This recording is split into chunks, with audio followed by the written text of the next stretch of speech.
ఈ రోజు వరకు కూడా ఎంతో మంది విచారణ గురువులు, ఎంతో మంది గురువులు ప్రిన్సిపల్స్ గా, కరెస్పాండెంట్స్ గా, ప్రొక్యురేటర్స్ గా ఇక్కడ ఉన్నారు. అందులో కొంచెం మంది ఈ ప్రాంగణంలో ఇక్కడే ఉన్నారు.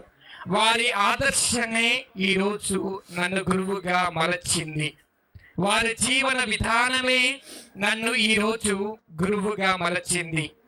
ముఖ్యముగా నేను 7వ తరగతి నుంచి 10వ తరగతి వరకు చదువుతున్న సమయంలో ఫాదర్ రత్నస్వామి గారికి ఈ రోజు నేను దైవ పిలుపుని అందుకొని ఈ పీఠముపై ఉన్నానంటే ఎంతో ఆదర్శంగా నిలిచి నన్ను తన వెంట అన్ని గ్రామాలకు కూడా పూజలకు తీసుకువెళ్ళి అనేక విషయాలను నాకు దగ్గరుండి ఎదిగే ప్రాయంలో బోధించిన వ్యక్తి ఫాదర్ రత్నస్వామి గారు.